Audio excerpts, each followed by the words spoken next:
Alright guys, look what showed up at my place last night.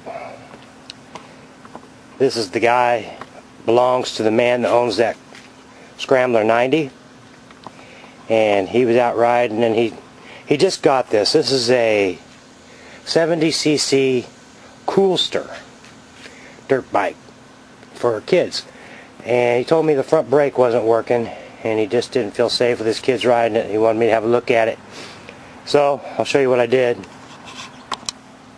If I zoom in on the front tire hub assembly right here, by my finger, there's a slot in that drum, and there's a pin that comes out of that fork to hold that, and that pin was not in that slot. I think you can see it there.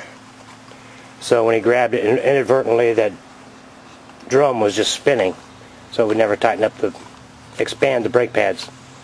So I had to take the front tire off and those little plastic shields and stuff, but it wasn't a big deal.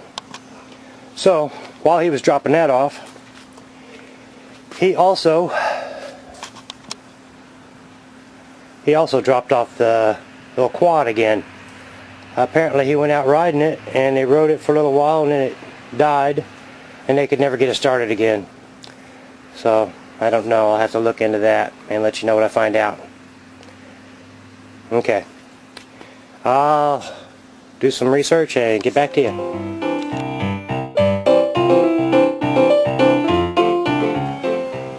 Alright, so I got his front brake working and readjusted to where it works good. So I thought I'd adjust his back brake because it looked wrong and his chain was too loose.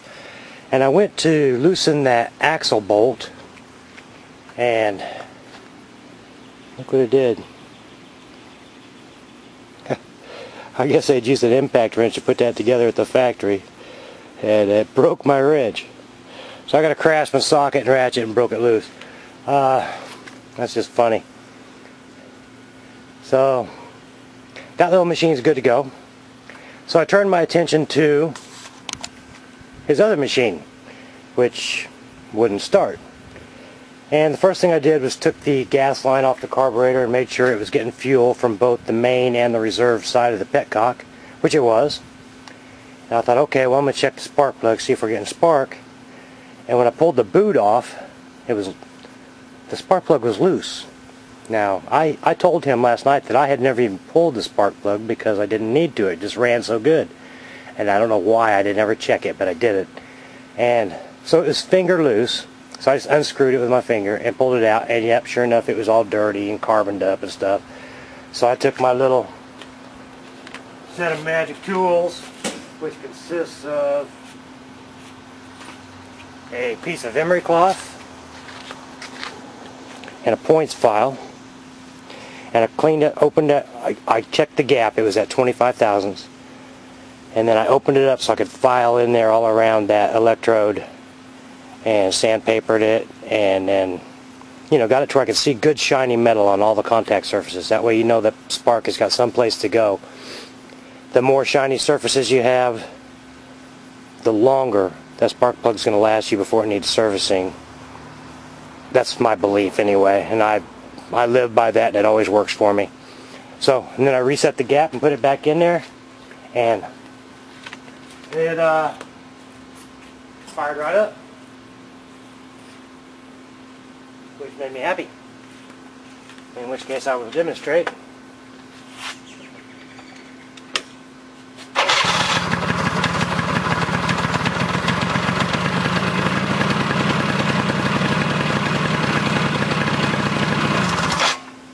That kill switch still doesn't want to work today, but I got that dead man switch on there and that's working. So I'm sure he'll be happy about that. I was actually laying in bed last night thinking about it and thinking, wow, I wonder if the way I hooked up that dead man switch burned out that coil or did something to the CDI, or all kinds of nightmarish things were going through my mind. But we are cool, it's all good, and yeah, I'm sorry he took it out. He went over to, he loaded up on his trailer with all his other machines and went out to some fields somewhere where they ride, and it let him down. And I was a little disappointed with myself over that, especially something that simple. So, bad on me. Okay, I guess I'll lube up the chain for it while I got him, and we'll sit back and wait for that footrest to get here.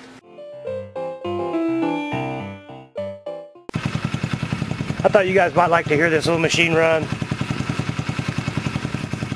Pretty quiet, huh?